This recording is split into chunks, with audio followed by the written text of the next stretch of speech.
Hello, this is John McCoy with 8541 Tactical. Today we're going to do a real quick video on how to install and bed a Picatinny rail scope base. First step is we're going to remove the 4 screws from the receiver that cover the screw holes when they're shipped to us.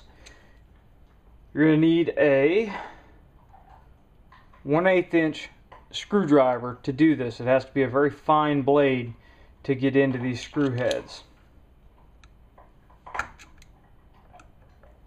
Sometimes they're in there pretty tight.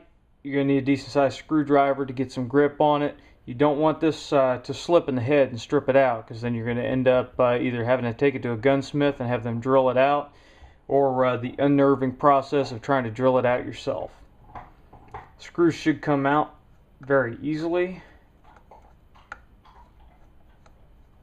can see there's a little bit of machine oil seeping out of there from when it was shipped to me. And these screws are extremely tiny. I'm going to put those in a safe place.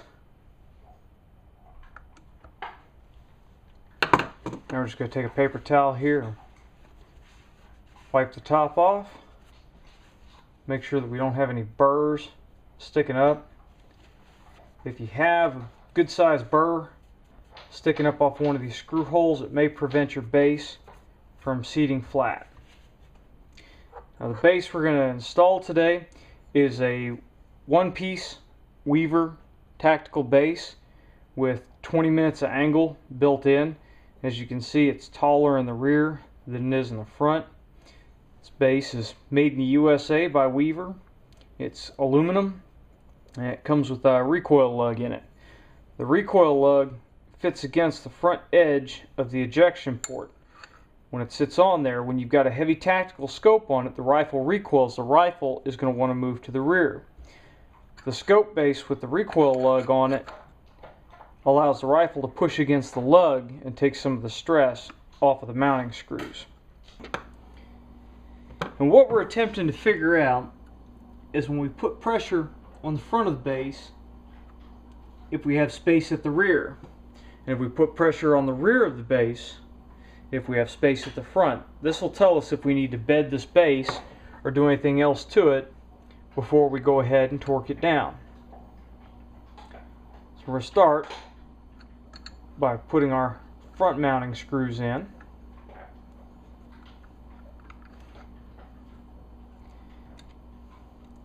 And we're not going to really crank them down, we're just going to snug them down a little bit to get that base seated well against the front receiver ring, or the front of the receiver bridge.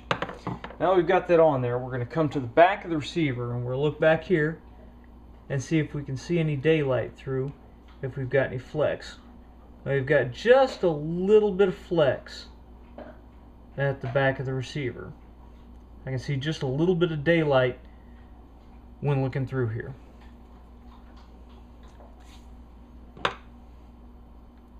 What that tells us is we are probably going to need to bed the rear of this base. Just to make sure, we're going to take our screws off here.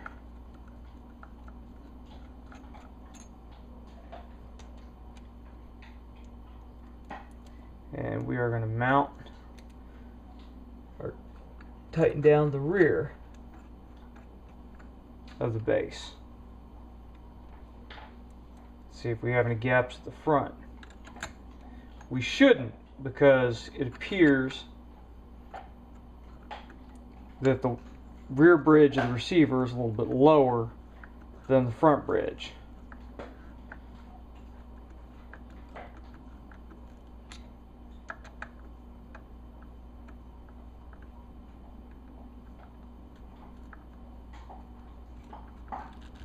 There we go. When we snug that down, I can feel it pull the front of the base down. And looking underneath here, I'm not seeing any gaps at all on the front. So it tells me we're going to have to bed the rear of this base before we go any further.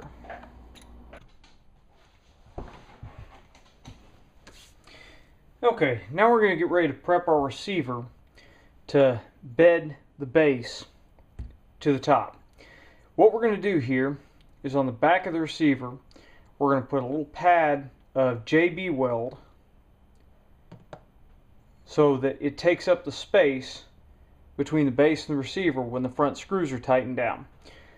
Once everything is cured, what this will do is when the front screws tighten down and then you go to tighten the rear screws, it won't bend the base. The JB Weld will take up the space between there, and you'll be able to torque the screws down to their proper torque setting without inducing any warp in the base. Now, aluminum's pretty hard. This base is pretty stiff, but just a little bit of torque in it will be enough to misalign the rings when we mount them on top.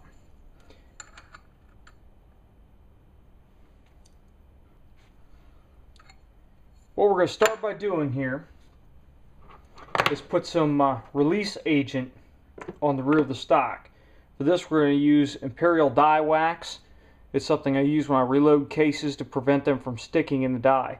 You can use just about anything for this. You can use car wax, shoe wax, anything that's going to prevent the JB Weld from sticking to our receiver.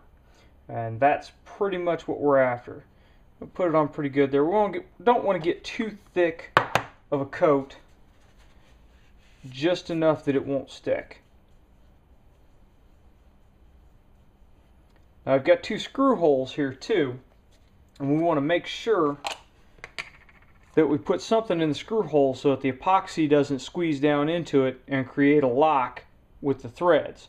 If that happens, then we'll have to run a drill bit through here and run a tap through to clean all the epoxy out before we're able to screw the base on.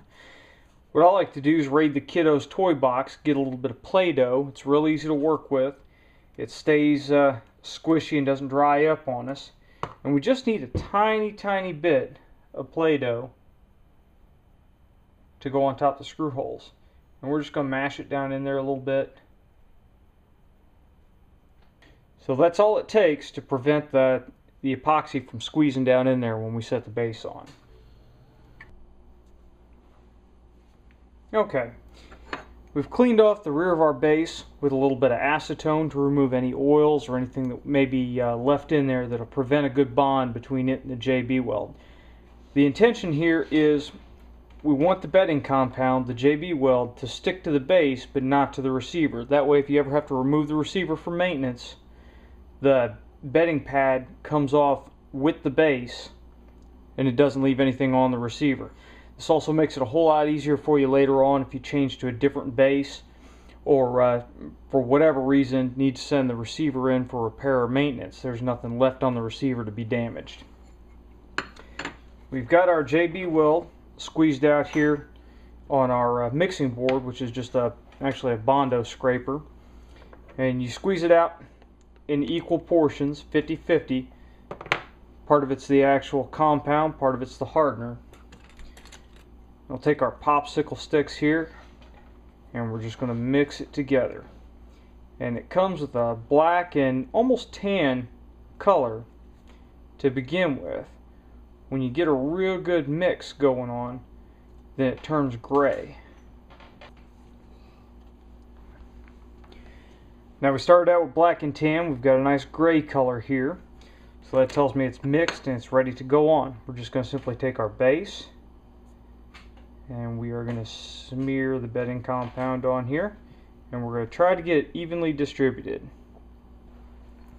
Once we've got it on there nice and even, then we're going to gently set the base down on top of the receiver. We need to make sure we get the holes lined up as we set it down, because you don't want to move it around back and forth a whole lot. I like to get the front lined up. You can drop a screw in here, and you notice I'm holding the back of the base up while I do this.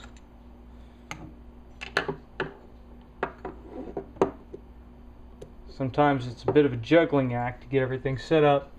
Magnetic screwdrivers definitely help. Get it lined up again. Turn backwards just a little bit to get the screw threads engaged. Start screwing it down. That one's in there to locate. Get our second screw in here. Now we're going to start tightening it down. We're going to hold the base forward so that we've got the recoil lug hard against the front of the receiver, just where we want it. Now we're going to keep squeezing this middle screw down, and if we've done this right, when we torque this down, we'll get a little bit of bedding compound squeezing out around it. And we've got a pretty even bit of it squeezing out around the whole base. Now, we'll really be able to tell when we pull the base back off of the receiver if we've got an even pad or not.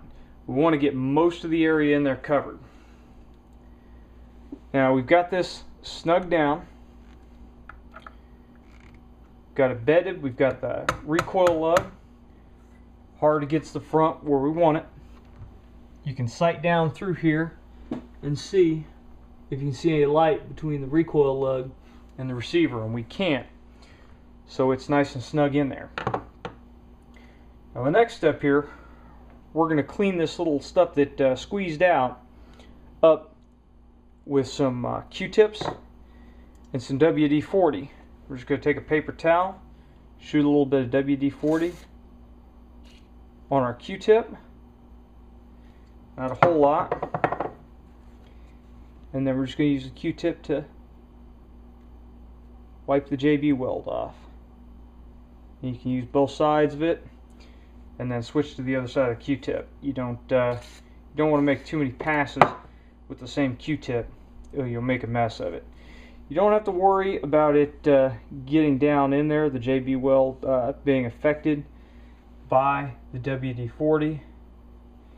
It's not squeezing that far back into the space. But we do want to make sure that we try to get all of this excess bedding compound off now. It'll make our life a whole lot easier later. You can do this with a dry paper towel. It's just a whole lot messier. It likes to smear a whole lot more. Now you want to avoid putting any pressure down on the back of the base. If you put any pressure down the back of the base, you're going to squeeze that out. So right now we're in a good holding pattern. We're going to go ahead and clean up our little mess here. Just take your paper towel, spray a little WD-40 on it.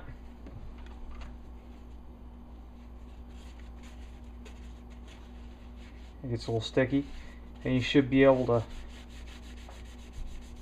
wipe it right off.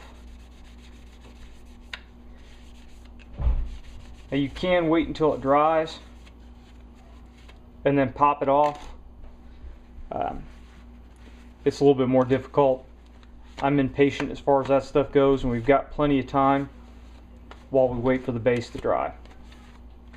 Now we're just in a holding pattern. When the base is dry, we'll come back, break it off, and take care of it. Okay, so several hours later, we've gone ahead and we've already removed our first two screws.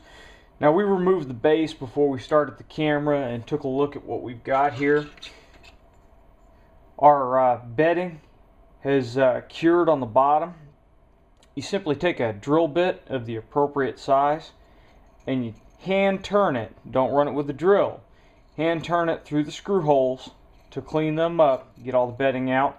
I like to take an X-Acto blade and just chamfer the edges around the screw holes so that there's no bedding tightening down on those screws. Clean up the edges a little bit, and then we're going to sit it back down there. Now if you've done this just a couple hours into the cure, then you're going to want to put the base back on with the front two screw holes and just leave it alone for it to finish the cure. You don't want to smash the screws down in here before the bedding pad has fully cured.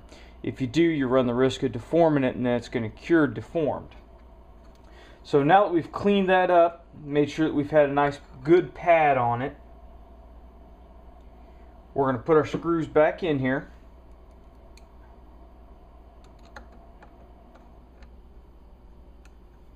Starting with the front screws. And we're not even going to snug them down. We're just going to get them started. And then we're going to properly torque them down.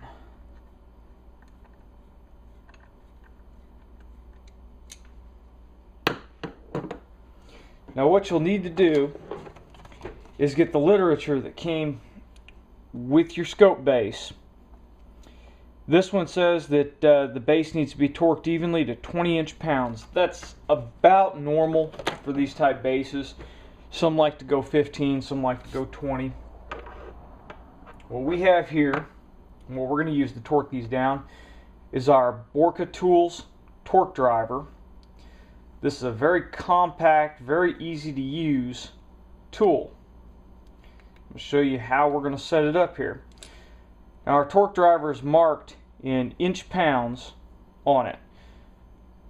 We need to torque these to 20 inch-pounds. Well, we don't have a 20 inch-pound setting. We've got 21, which 1 inch-pound is not going to make a world of difference. So we're going to take our bit holder, we're going to put it through the 21 inch-pounds hole.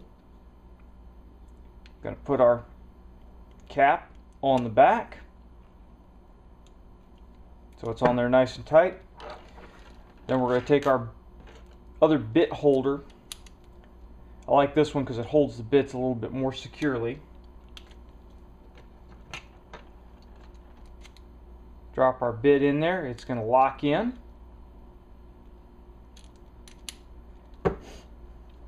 We're just going to come on here, start tightening it down.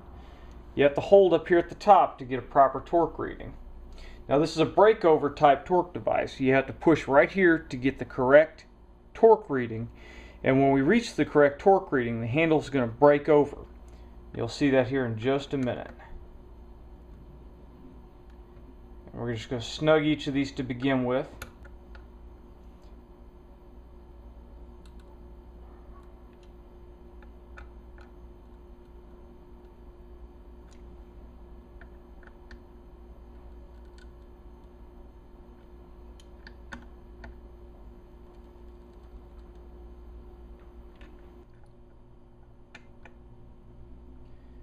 Okay, we're going to make sure we hold on to the tool nice and tight.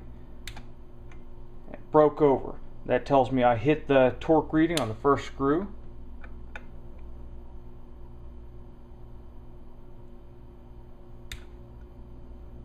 Hit the torque reading on the second.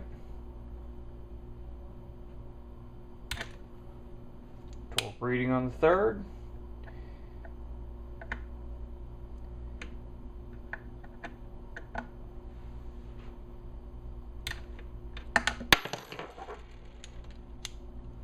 And there we go. Very simple, very easy to use tool. You don't need to use the bit holder if you don't need the extra length. You can set that aside. You can put your bit in there, and that's fine. It just has your hand a little bit closer to the work.